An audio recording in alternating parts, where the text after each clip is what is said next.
What if I told you that the most electric match of the 2026 US Open isn't happening in the men's draw? It's not happening in the women's singles either. It's happening on a mixed doubles court, and it involves a 21-year-old who has quietly become one of the most dangerous players in the world, partnered with a Canadian powerhouse carrying one of the biggest serves in tennis. Their opponents? A married couple who have spent years navigating the pressures of professional tennis together. Two veterans who don't need to talk to communicate. Two players who have been through experiences that build something no practice session can manufacture. This isn't a warm-up match. This isn't a sidebar event. This is the kind of first-round draw that makes you stop scrolling and actually sit down. Stay with me because by the end of this breakdown, you'll understand exactly what makes this matchup so loaded, and you'll have a clear picture of who actually wins it and why. New York in late August is unlike any other Grand Slam environment on Earth. The air sits heavy over Flushing Meadows. The subway shakes beneath the stadium complex. The crowd comes loaded with noise, with opinion, with expectation. People don't come to the US Open to politely applaud. They come to feel something. And this year, the tournament has done something genuinely interesting with mixed doubles. Instead of quiet scheduling and small fields that push mixed doubles into the background, the 2026 US Open has expanded the draw to 16 elite teams. That might sound like a minor administrative detail, but the consequences are significant. There is no gentle opener. There is no first-round warm-up against a lower-seeded pairing where you figure out your rhythm and work out the bugs. Every team that walks on court from round one is playing a match that could end their tournament immediately. One loss and you go home. That format creates a very specific kind of tension, the kind where nerves arrive early, tactical decisions matter from the very first game, and the psychological edge goes to whoever is most comfortable being uncomfortable. And that particular quality is distributed very unevenly across these four players. Here's what you need to understand before we go any further. The player this video is really about is not the most famous name in the matchup. She's the youngest. She's the one who, not long ago, needed a wild card just to get through the door at major events. She was fighting for ranking points that players like Monfils and Svitolina accumulated before she'd even turned professional. Her name is Alex. She's 21 years old. She's Filipino. And in the last 18 months, she has gone from promising prospect to history-making force. The speed of that transformation is worth examining because it tells you something important about the kind of player she is. Alex didn't slowly grind her way into relevance. She broke through in moments, sharp, sudden, unforgettable moments, and then she backed them up. She reached the highest levels of the WTA rankings. She became the kind of story that transcends tennis in the Philippines, a country where basketball has always dominated the sports conversation. She made people who had never followed tennis closely start checking results on their phones. And then came Wimbledon 2026. Reaching the second week at a Grand Slam is a milestone that separates good players from great ones.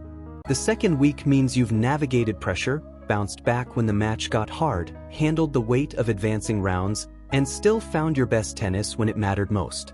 Alex did that at Wimbledon. On grass.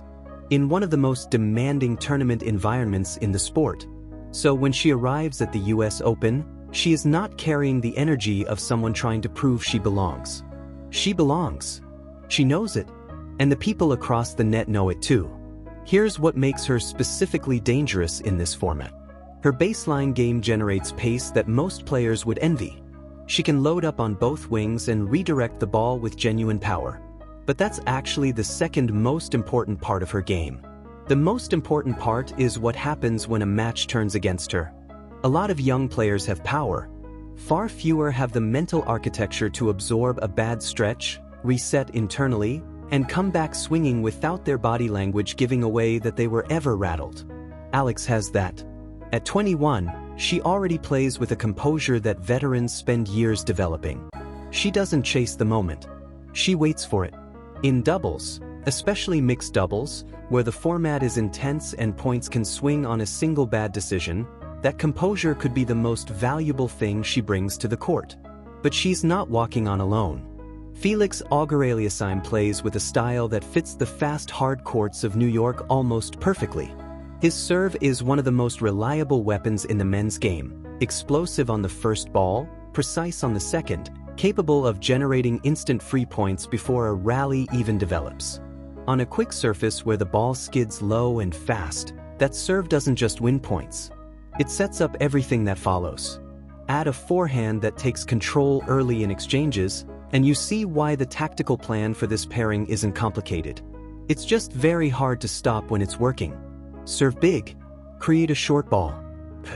Move forward. Finish. What makes this pairing more interesting than it might initially appear is the shared background between Alex and Felix. Both have connections to the Rafael Nadal Academy environment, a training culture built around relentless intensity, physical commitment, and the absolute refusal to give away points cheaply. They haven't spent years playing doubles together, but they're not strangers to the same philosophy, the same standards, the same way of approaching competition. Felix also isn't new to mixed doubles. He's navigated net duels, quick exchanges, and positioning decisions that come with the format. He knows what it means to cover for a partner, to be in the right place when the point suddenly changes pace, to communicate without slowing down. That experience matters enormously in a first-round match where there's no grace period. Now let's flip the court. Gael Monfils and Alina Svitolina are one of the most recognizable couples in professional tennis. They've been together since 2018. What that means, in practical terms, is that they've spent years inside the same professional bubble, the same tournaments, the same travel schedules, the same highs and lows, the same quiet moments between matches when pressure is at its highest. They've navigated injuries together. They've experienced career setbacks that test everything. They've celebrated wins in different countries, on different surfaces, in different years. And they've done all of that while maintaining the kind of relationship that most people, professional athletes or otherwise, find genuinely difficult to sustain. When you put two people with that history onto a doubles court together, something unusual happens. The communication layer changes entirely. In most doubles partnerships, communication is explicit. Players talk between points, signal with their rackets, call out positions, discuss strategy during changeovers. That's normal. That's functional. But Gael and Alina don't just communicate with words. They communicate with a glance across the court. A slight shift in body weight. A hesitation that carries meaning. A small gesture that looks like nothing to anyone watching, but to the person across from them carries an entire paragraph of information. That level of silent understanding is something a new pairing simply cannot manufacture. It's built through time, and time is the one thing Alex and Felix haven't had together. Now layer in the playing styles, because this is where it gets tactically fascinating. Svitolina is built around stability and patience. She absorbs pace. She redirects rather than overpowering. She forces opponents into hitting one more ball, then one more, until the error comes or the opening appears. She doesn't give you free points. She makes you earn everything. Monfils is essentially her opposite. He spent his entire career turning tennis into unpredictability. He can defend from positions where most players would have already abandoned the point. He can attack when you expect defense. He can produce angles that make no geometric sense until suddenly the ball is past you. He has a relationship with crowds that goes beyond popularity. He genuinely feeds off atmosphere, and he genuinely creates it. Together, they form a pairing that shifts between total structure and total chaos within the same game. Svitolina holds the foundation steady. Monfils pulls the foundation out from under you. For Alex and Felix, that combination creates a serious tactical problem that solving on paper feels very different from solving under a live scoreboard with no second chances. Alex and Felix's best path to winning runs through pace and directness. They cannot afford to let points stretch. Long, complicated rallies favor the veterans. Extended exchanges allow Svitolina to do exactly what she does best: absorb, redirect, wait, and give Monfils time to read patterns and start disrupting them. The optimal structure for this pairing is built around three things. First, Felix's serve has to create immediate pressure. Not just holds, but dominant holds. Serves that push opponents onto the back foot, generate weak returns, and give Alex a clear opportunity to intercept at the net or attack the next ball with confidence. Second, the middle of the court has to be a target. In doubles, aiming through the center forces opponents into brief hesitation. Who covers? Who calls it? That half second of indecision is all you need. Felix has the forehand to drive balls through the middle cleanly, and Alex has the anticipation to punish any second ball that comes back soft. Third, they have to stay disciplined when Monfils starts improvising. And he will improvise. That's the danger easiest to overlook when analyzing this on paper. Monfils has built his entire career around making people who looked right on paper look wrong in real life. He will defend something they thought was unreachable. He will produce a recovery that draws a roar from the crowd.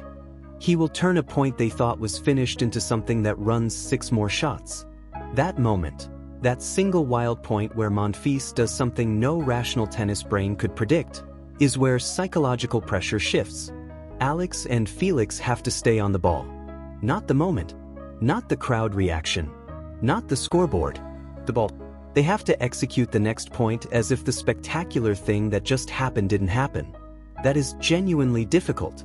But it's what separates teams that win big first-round matches from teams that let the atmosphere swallow them. For Monfils and Svitolina, the strategic path looks completely different.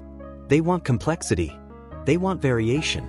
Long points with multiple pace changes, lobs when Alex moves forward too aggressively, redirected returns that put the new pairing in difficult positions at the net. The longer the match stays mentally demanding, the more their years of reading each other translate into actual game points. The transition ball, the moment when a point shifts from baseline play into a net exchange, is probably the single most critical space in this match. Those moments happen in fractions of a second. A decision that's even slightly late means an open court. An aggressive move that doesn't connect means an easy put away. That's where experience either pays off or gets exposed. There's one more element that doesn't show up in any tactical diagram, and it might end up being the most decisive variable of all. Wherever Alex plays, the crowd transforms. Filipino supporters find her everywhere. At tournaments in Europe, at events in North America. They show up with flags and chants and the kind of collective energy that genuinely changes a stadium's atmosphere. They turn a tennis match into something that sounds more like a national event. In New York, that effect could be amplified dramatically. The city has one of the largest Filipino communities in the United States. Louis Armstrong Stadium, compact, close, intensely loud, is exactly the kind of venue where crowd noise bleeds directly into a player's nervous system. That energy is a real advantage. Momentum is not abstract in tennis.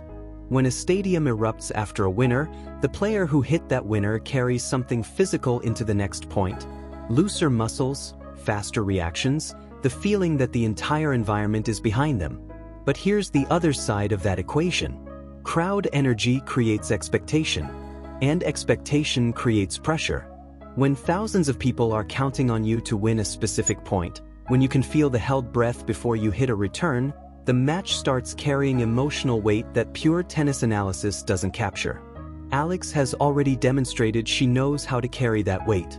Her Wimbledon run happened in front of enormous expectations. The pressure didn't break her rhythm. It seemed to clarify it. There's one more crowd dimension worth noting. Monfils is not playing in front of a hostile audience. He has spent years cultivating one of the warmest relationships with tennis crowds of any player in the sport. New York has always responded to him. So this isn't a scenario where Alex's support simply dominates the atmosphere. It's 2 passionate fan bases, 2 wildly different playing personalities, and 1 very loud stadium. Let me step back from the tactics for a moment, because there's a larger story underneath this match that deserves its own space. Tennis in the Philippines has always faced the same cultural challenge. Basketball is the dominant sport. It has been for generations.